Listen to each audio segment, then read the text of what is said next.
بسم الله الرحمن الرحيم والسماء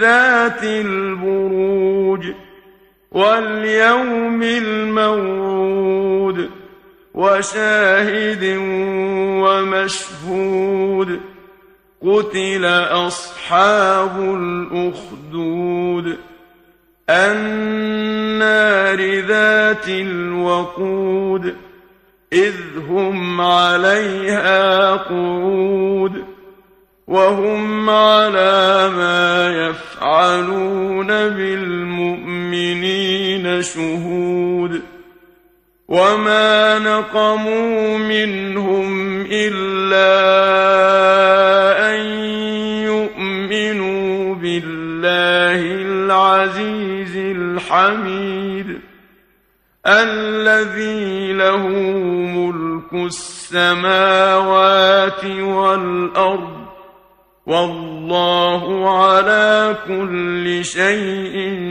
شهيد إن الذين فتنوا المؤمنين والمؤمنات ثم لم يتوبوا فلهم عذاب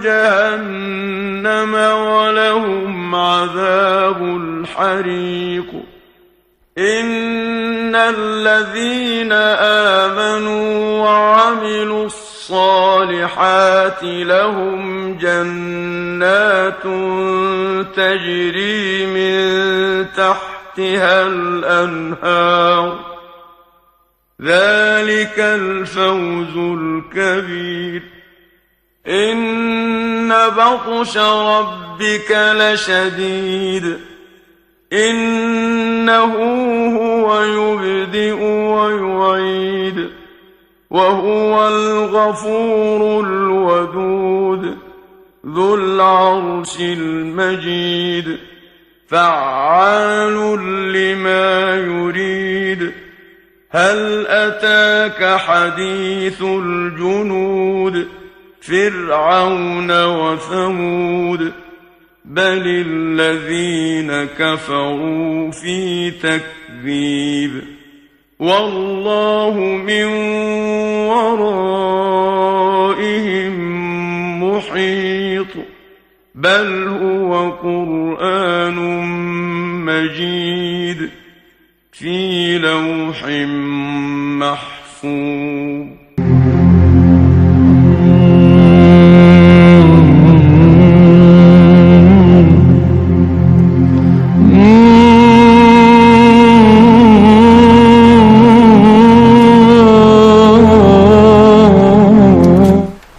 بسم الله الرحمن الرحيم الحمد لله ثم الصلاة والسلام على أشرف الأنبياء والمرسلين أفضل صلوات الله وسلامه وبركاته عليه أما بعد والسلام عليكم ورحمة الله وبركاته inakuza mwezi 19 omwezi guno ogwa Jumada al-Awwal omwaka 2039 Hijriya nze Imam Chayone ono mu studios eza PAL FM 107 katonyeze mwenda ekula eri omuntu wa bulijjo kutusako programu y'ekiro ky'olwaleero tugitandise na kitabo kya Allah al-Qur'an al-Karim ebadde suratu al-Ghashiya okuvaayo omugenzi Sheikh Muhammad Siddiq al-Minshawi rahmatullahi alayhi rahmatan wasa.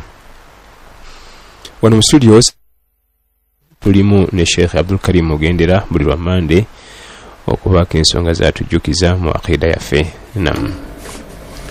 Bismillahir Rahmanir Rahim. Alhamdulillah wassalatu wassalamu ala ashrafil anbiya'i wal mursalin nabiyina Muhammad sallallahu alayhi wa sallam wa ba'd.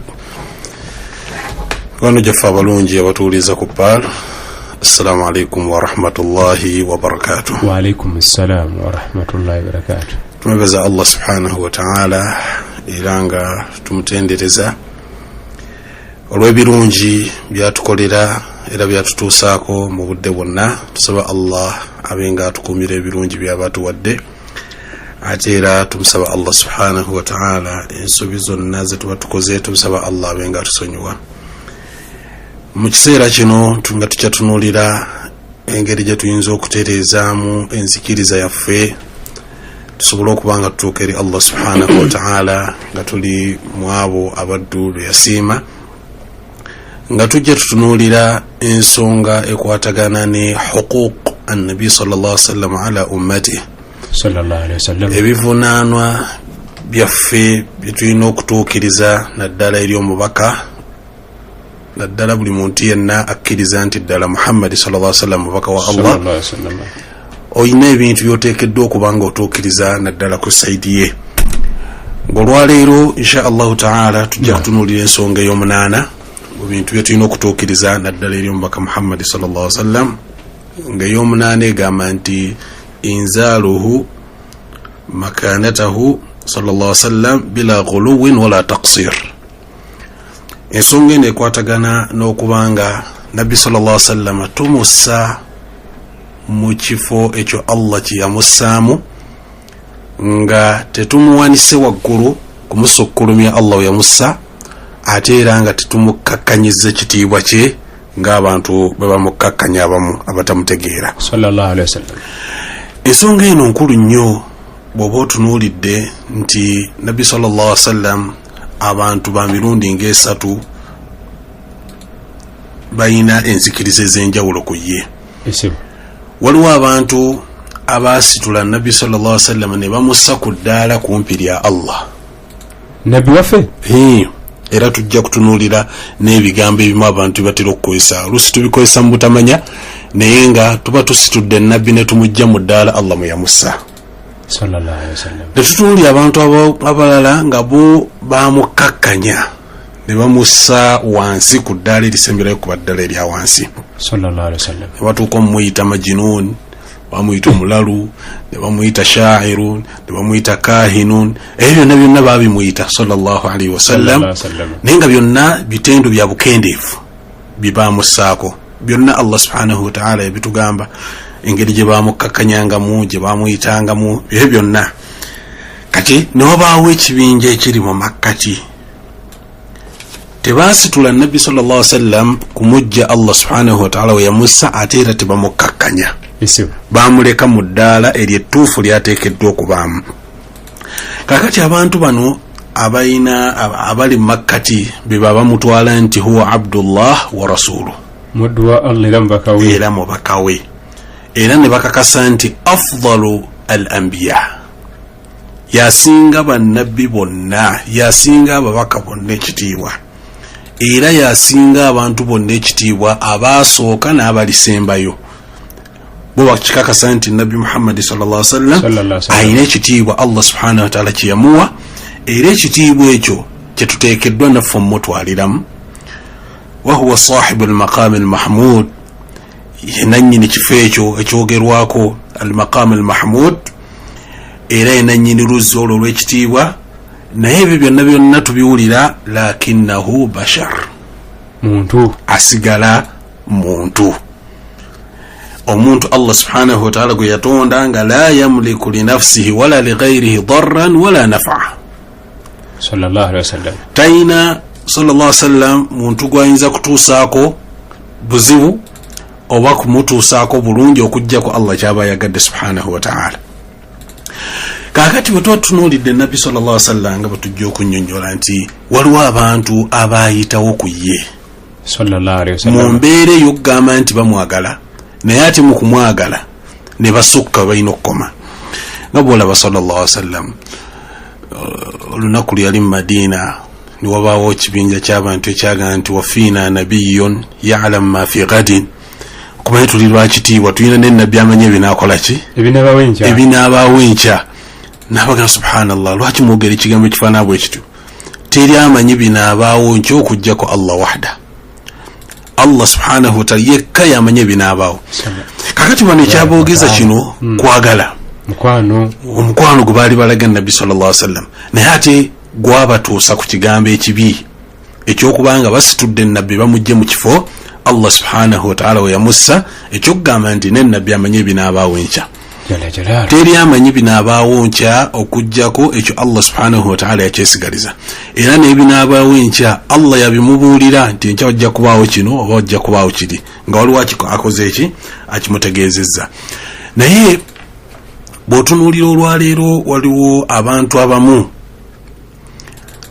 abayogera ku Nabbi sallallahu alaihi wasallam ebigambo ebinene ennyo nga naye bw'aba abiwulidde muli yeewuunya omuntu. Kati waliwo kye bayita alhaqiqa almuhammadiya, oba Muhammadi wannamaddala. Muhammadiya ennyini mu kkala ze entuufu sallallahu alaihi wasallam. Mummanyiddeko eno kkala eno yakungulu, naye ye kennyini haqiqatu ensibuko ye oba obutuufu bwa Nabbi sallallahu alaihi wasallam. Waliwo omu ku bamanyi ayitibwa An-Nabhan, y'omu ku basajja si mumanyi nti mumanyi nnyo wa sunna. An-Nabhan era sayiti zezimu ezo.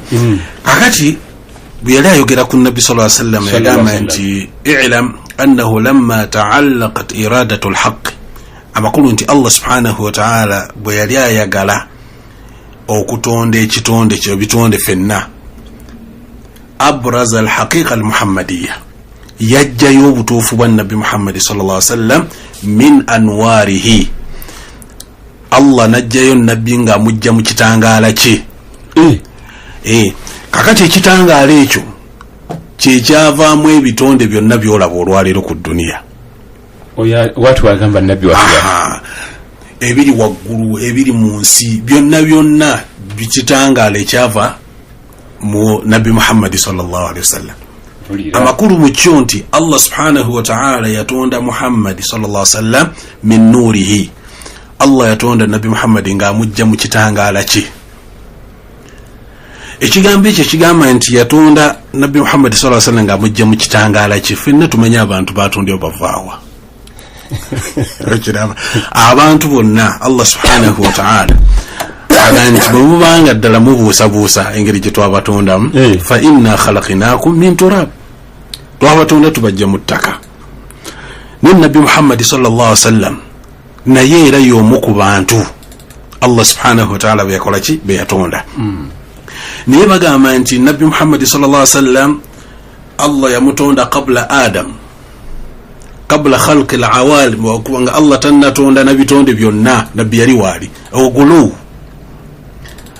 musitudde nabbi nomujja muki Allah tannatonda bitonde byonna nga tannatonda bitonde byonna nabbi yali waali. Era bayina ebigambo ebimu byoboogera nga bas da'wa batila, bigambo bya bulimba, la dalila alaiha la min Qur'an wala min sunna, bigambo tebiriko bujulizi kuva mu Qur'an yadde okuva mu hadisi za Nabbi sallallahu alaihi wasallam, wabula bigambo bya bulimba ebijoteke bebassa obussa ku Nabbi sallallahu alaihi wasallam. Waliwo hadisi gye batera okunnyonnyola bagamba nti kuntu nabiyan wala adam wala ma wala tin. Iyo hadisi bagamba nabbi agamba nti nze nali nabbi nga Adamu tannabaawo, n'amazzi nga tegaliiwo, n'ettaka eryamutondebwamu nga tebiriiwo, byonna nze nali wendi, nali nabbi. Ebigambo ebifaanana bwe bityo kituufu mu mwagala Nabbi sallallahu alaihi wasallam, naye ate temuteekeddwa mumussaako na mumusukkulumya eryo ddala Allah subhanahu wa ta'ala lyakola ki, lyamussaamu. Ne banyonyola hadisi era endala nayo si ntuufu, egamba nti annahu kaana nuran hawla al-arsh. Nabbi sallallahu alaihi wasallam yali kitangala ekyali kyetoolodde arsh ya Allah subhanahu wa ta'ala. Era yagamba Jibrilu ana kuntu dhalika an-nur, ekitangala yali nze. Ani agwa obujulizi obwo? Kati bino byonna bikuva ku oyo omusajja An-Nabhani yannyonnyola ekiraba okulaga nti Nabbi sallallahu alaihi wasallam teyali muntu ngafu wa bulijjo. Empulira ye yatondebwa nga atondeddwa mu kitangala kyanjawulo nnyo ekyawukana n'ebintu ebirala. Naye bw'ozeeyo mu Qur'an Allah subhanahu wa ta'ala ng'ayogera ku Nabbi Muhammad sallallahu alaihi wasallam nga bamaze omusaba ebintu ebyali ebizibu ennyo, yagamba subhana rabbi hal kuntu illa basharan rasula, nze siri okujjako omubaka, manya omuntu ng'ate ndiki ndi mubaka, byonna bimusaba biri mu ddaala lya mutonzi yalina bibawa, sina kyenzitowa ndi muntu. Yenaga nti ma kuntu bid'an min ar-rusul, siri mupya nnyo nga ababaka balala bangi nnyo abansookawo bangi, siri nakyankizo nnyo kiri awo ndi muntu eyatondebwa era nabbi sallallahu alaihi wasallam ololi yali asaza abasiraamu neyerabira bwe yerabira mu ssala tebamujjukiza basahaba baga nti nabbi alabika ndooza waliwo ekikyuseemu mu ssala byamaliriza okusaala naga nti weerabidde naga nti la innama ana basharu mithlukum ansa kama tansawun naga nti ndi muntu nga mmwe neerabira nga bwemukola ki nga bwe mwerabira kitegeeza nti nabbi sallallahu alaihi wasallam yadde tumwagala yadde tumusukkuma tetuteekeddwa kubanga tumusussa Allah subhanahu wa ta'ala yamusussa abamu batunulira nabbi sallallahu alaihi wasallam ne bagamba nti ensi eno ogiraba khuliqati dunya min ajlihi ekyatonze dunia yali nabbi sallallahu alaihi wasallam subhanallah kigambo kinene nnyo kyeboogera era omu yagamba nti laulahu ma khuliqat ash-shamsu wala qamar senga teyali nabbi Muhammad sallallahu alaihi wasallam teyanditonze mwezi teyanditonze njuba wala bagendera naye anti oba essanyu eringi ate libaleetera okusuubiza essanyu eringi n'okwagala okungi ariko abaleetera okusukka nga bwolabye bali abasooka abali ku mulembe gwa nabbi sallallahu alaihi wasallam bamugamba nti tuyina ne nabbi amanyi ki ebiriwo enkyaneluli bambi ebigambo bino abamu olusi babyogera naye lwa butamanya buzito bwabyo nabbi Muhammad sallallahu alaihi wasallam ekigambo ekyokumussaako nti singa teyaliye Allah teyanditonze enjuba teyanditonze mwezi wala nujumu wala lawhi wala alqalam no lawh mahfudh teyanditondeddwa ne kalamu teyanditondeddwa ebyo byonna bigambo bikontana ne Qur'an kyeyogera Allah subhanahu wa ta'ala atugamba nti wama khalaqtul jinna wal insa illa liya'budun ekyatonza abantu ekyatonza amajini abantu nga ne Muhammad sallallahu alaihi wasallam naye ali mu bantu abo ekyatutonza fenna Allah yakitunyonyola n'atugamba nti mwenna mwatondebwa lwa kusinza Allah subhanahu wa ta'ala kyekyali ekigendero ky'okubanga tutondebwa so dunia teyatondebwa lwa Muhammad sallallahu alaihi wasallam bamalayika tebatondebwa lwa Muhammad buli kyonna kyetulaba ku dunia tekyatondebwa lwa Muhammad wabula ne nabbi Muhammad sallallahu alaihi wasallam Allah yamutonda n'ekigendero ekyokukola ki ekyokubanga asinza Allah subhanahu wa ta'ala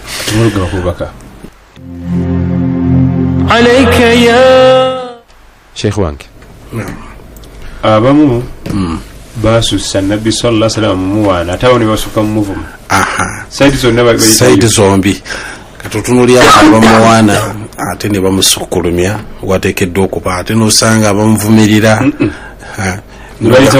bayitawo naye ebyo byonna Allah subhanahu wa ta'ala ayagala nnyo abantu abali makkati mu makkati ketutegeeza kwe kubanga nabbi sallallahu alaihi wasallam omusiraamu omutuufu yoyo yandibadde addira nabbi sallallahu alaihi wasallam n'amussa mu ddaala Allah liyamussaamu obutasukka ate era obutaleeta gundi ya kubanga akakanyizibwa sallallahu alaihi wasallam era teri kyaleeta buzibu bwonna mu umma si mu umma wabula okuleetera emirembe gyonna obuzibu shirika okutaba okubanga ajja mu duniya ng'ekigambo al-ghuluw ekigambo ekyo ekyokubanga abantu basukkulumya abantu oba ebintu byonna Allah subhanahu wa ta'ala yabissa kyabaleetera okubanga bagwa mu shiriki okukola buli kintu kyonna ekikyamu lwaki lwakuba nti abantu basukkulumya abantu Allah subhanahu wa ta'ala byali awadde obulongoofu obulungi ate bo ne babalaba mu birala nga bwolaba omuntu tunaziika omuntu yenna nga afudde abadde mulongoofu bwetumala okumuziika ate ne batandika okugenda ku kabuli ye okubanga mumusaba emikisa mumusaba nga bwolaba olwalira abantu bangi nnyo olajja n'akaluubirizwa mu mirimu gye n'afuna emirimu okutataganamu n'akola ki ne mbuuza ekibuuzo nti wali ogenzeeku n'olima ku bijja nedda sebo kati bw'abanga ayanukudde ndisirimanga ku bijja bamugamba nti genda olime ku bijja bajjajja baleka si basanyufu oba senga ogundi si musanyufu kati nakola ki waba si musanyufu kati waba si musanyufu aba asibye emikisa jawe ejange ntegeera abantu bwetu befaanana era bangi bagenda yagaana okulima ebijja bajjajjaabe yagaana kyola tafuna kyola nga sente ziganye byakola byonna tebitambula okiraba abantu baba n'entegeera nzibu nnyo eyandibadde asaba omulamu ate n'agenda asaba omufu atasobola mumuyamba atasobola kukola ki naye sheitaani bwebanga emaze okubuutikira omuntu n'omuwamba emukozesa buli kintu kyonna nabwe kityo nti nabbi Muhammad sallallahu alaihi wasallam olwaleero otunuli abantu balina ebigambo ebibakozesa mu kusaba naye ng'olulimi lwe bakozesa okusaba bandibadde ebintu ebabisaba Allah waliwo ebigambo oluusi betera okuwulira nga unasu yastaghithuna binnabi sallallahu alaihi wasallam olina atuulaawo n'akuula nabbi n'asaba nabbi sallallahu alaihi wasallam ebiseera ebimu tutera okugenda e Makka ne bahaji abamu babaako obubaluwa bwe babawa akabaluwa ako oba otuuse okansuulira wali awali nabbi mpulira naye nga lwaki basuula akabaluwa awali nabbi sallallahu alaihi wasallam oli akimanyi bulungi nti akabaluwa kano kasita katuuka awali nabbi sallallahu alaihi wasallam ensonga ziba zituuse butereevu ewa Allah subhanahu wa ta'ala embeera efaanana bwetyo tuba tuyisizaawo nabbi sallallahu alaihi wasallam tumusukkulumya ku ddaala Allah subhanahu wa ta'ala lyakola ki lyamusaako wetugende mubaka obadde otulaga engeri abantu gye basitulamu mukama waffe sallallahu alaihi wasallam kakati olwaleero oba otuwetegereza bulungi waliwo abantu olinga asabira ddala nabbi butereevu ekifo kyokusaba Allah subhanahu wa ta'ala ng'ebizibu bye byonna abyoleseza nabbi sallallahu alaihi wasallam olutuuka bw'otunuulira olwali tulina kaswida zetutera okuwulira ekigambo ekigamba nti ya rasulallah anta maksudi wa mu'tamadi wa ya sanadi ekigambo ekyo tukiwulira nnyo bangi bakikozesa naye ekigambo kinene nnyo kyemuba mwogedde ku nabbi sallallahu alaihi wasallam kubanga Allah temwina kyemumulekedde kubanga buli lwogaa nti ya rasulallah omukowodde anta al maksud mu biro byonna gwe oluubirirwa wa mu'tamad era gwe neesigamidde wesigamidde ku nabbi sallallahu alaihi wasallam kibinyo kati Allah subhanahu wa ta'ala kugamba nti ye yekka gwe mulina okwesigamirako ne kati okowodde nabbi omulaga nti yalina okwesigamirwako okiraba kati ya sanadi kitegeeza ekintu ekikuwaniridde okusuba nti woli nabbi sallallahu alaihi wasallam yatuwaniridde wabula Allah subhanahu wa ta'ala yawaniridde ebitonde bye Allah subhanahu wa ta'ala yekka yateekeddwa okubanga yeesigamirwa naye bino byogerwa mu mbeera gye twandiise nti tumuwaana tusuuta okiraba netuba nga tusuuta nabbi sallallahu alaihi wasallam naye neweesanga nga ate tugudde mu nsobi ennene ey'okubanga Allah subhanahu wa ta'ala tetulina kyetukoze eki kyetumulekedde byonna ebitiibwa ebyandibadde ebibye byonna tubikutta ate tubiwa nabbi sallallahu alaihi wasallam tutunuulira ono yagamba nti yali ayogera ku nabbi sallallahu alaihi wasallam agamba nti ala bi abi man kana malikan wa sayyida yali akowola nabbi sallallahu alaihi wasallam nti okuva edda yali malikan yali kabaka omusajja wa kitiibwa wa adamu baina almaai wattin waqif nga adamu tannaba nakulowoozebwa kutondebwa ye aliwo idha rama al-amr la yakunu khilafu nabbi bwabanga alina kyasazeewo teri kyawukana ku kyasazeewo walaysa dhaka al-amru fi al-kawni sarif teri asobola kukyusaamu kyaba asazeewo nabbi sallallahu alaihi wasallam mu nsi yonna nabbi bwaba asazeewo kyasazeewo teri asobola kikiwanyisa ati otunuulira nti eddaala lye bamutaddeko Allah subhanahu wa ta'ala yekka yalina obuyinza obukyusa mu programu zonna buli kyonna kyolaba mu duniya kirimu Allah subhanahu wa ta'ala era oli yagamba nti inna mafatiha al-kawn kulluha fi yadi rasulillah sallallahu alaihi wasallam ebisumuluzo by'edduniya eno yonna biri mu mikono gya nabbi sallallahu alaihi wasallam wa huwa malikun al-kull yafuga byonna wa annahu an-naibu al-akbar ya deputy wa al-qadiru ya deputy wa Allah subhanahu wa ta'ala wa huwa alladhi yamliku kalimata kun nabbi ayina obuyinza bw'ekigambo kun kati olaba nti nabbi sallallahu alaihi wasallam ayogeddwako n'asuutibwa ate tumusussa wateekeddwa okukola ki wateekeddwa okukoma.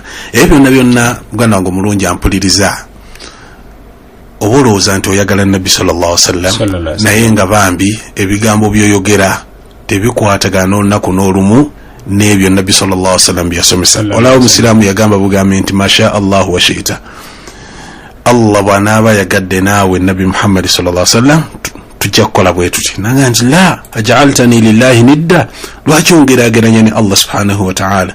Kul ma sha allahu wahda, yogera nti bw'anaaba yagadde Allah yekka, tongeraageranya ne Allah subhanahu wa ta'ala. N'olwensonga eyo ebigambo bingi muli ya akramal khalqi mali man aludhu bihi siwaka inda hululi alhadith alimam, obugambo otubuulira nnyo bannaffe babwogera naye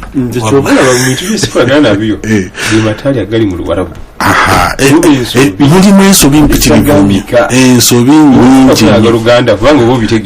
ebyoluganda bitegerekekako, naye ate oluwarabu lujjudde ebigambo bingi. Ya rabbi bil mustafa ballighna maqasidana waghfir lana ma madha ya wasi'a al-karam. Ekigambo ekyo singa mutula wansi ne mukyetegereza kitegeeza nakyo kijjudde ebizibu bingi. Oli musanyufu nnyo naye ekigambo ekyo oba okyetegereza kikosa kinene nnyo ku tawhidi wokunzikirizayo. Toyawukana nnyo n'ono agamba ebyo byonna tubisabye nga tuyita mu linnya lya by'omwoyo oba mwana mutukuwa abantu bifaanagana bwe bityo. Nakino nakyo kirimu okusaba Allah naye nga muyita mu nabbi. Katufune ku masimu Sheikh. Amatali g'olulabu nze nga tyako kimu gagwa nnyo tawhidi bamuguka mu lubuka amazi nga bateekaga lulimi Luwarabu. Kakati Sheikh tumaliza bannafe adde bakuli ku masimu. Abamasimu tubeebaziza okubanga mubadde mugoberera omusomo gwaffe. Nasibu naye tumweyanziza badde asaba twongere okunyonnyola nabbi sallallahu alaihi wasallam. Yansubira nti gwe mulamu gutambulirako. Bushire Kabowa agambye nti bwe yeerabira okusaalira nabbi sallallahu alaihi wasallam mu duwaye akola atya. Tugamba nti kasitojjukira genda mu maaso n'okuba nti omusaalira sallallahu alaihi wasallam. Kirungi nnyo omuntu okubanga bw'osaba edduwa yonna gy'osaba obuteerabira kusaalira nabbi Muhammad sallallahu alaihi wasallam. Muganda waffe Yusufu Wamala abadde akusaba simu yojja jjimu inshallah. Qasim Kazo abadde asaba tunnyonnyole ennyimba ezo. Amatali gonna gakuŋŋaanya n'Oluwarabu gateeka ogatuuma ogenda ng'onnyonnyola limu ku limu. Kiyinza otuwamu obuzibu naye olwokuba tunagiringa ddiyo kuba neetaaga okunyonnyola. Naye ekikulu kyetwagadde mu kyo nti abantu bamanye nti nabbi sallallahu alaihi wasallam waliwo abantu abamusukkulumya wateekeddwa okuba nga mu mbeera mu nniya ennungi, katusuubire nti nniya nnungi naye ne baba nga baasobya. Hakimu naye era kyekimu kyabaddeko ne muganda waffe Yusuf abadde yakusaba khutuba, otandike khutuba kutuba zibeere nga tusoma mataali zonna ozisse mu mataali onnyonnyole amakulu g'aswida ezo, naye ndowooza oyinza okubateerayo darusi ne baba nga bamanya inshallah. Ekigambo kya muganda waffe Ayubu Wandera ila hadarati simiwa Shafia nani nabbi atuuse si weewo ndowooza naye kyetaaga kuddamu ndabanga ategeeza nti azze ayingiddewo mukulu ne bayimuka. Kitera nnyo okuba mu dduwaawo nga balina gundi gye baweereza al-Fatiha, naye tujja kwongera kukyetegereza obulungi tukikuwe nga kiyidde bulungi insha Allahu ta'ala. Mwebale kuba bawuliza balungi, tusaba Allah mwenna abatukuumire. Assalamu alaikum. Kakati Hakimu Masuulita ye agamba nti kati bwe munaabye essamba ne mutatubuulira kye bitegeeza mmwe ababimanyi kati ffe tukole ki? Ekyo balaba nti ekyomukisa omulungi nti paaluweeri era ekyandise okukola ki okubanga bannyonnyola ensonga ezo tusobole okubanga mukola ki muzitegeera, era twebaza abateesiteesi abalungi abatukulemberera paalu okubanga bateerawo emisomo okusobola okubanga ebifo bingi bye tutasobola kutuukamu, naye bwe tuba tutudde wano tusobola okutuuka mu nnyumba yaawo wotudde mu ddiiro tuba tutuukawo, buli kifo kyonna tuba tusobola okukola ki okubanga tukituukamu. Kale tujja kweyambisa emikutu gyonna eginaaba gisobose insha Allahu ta'ala.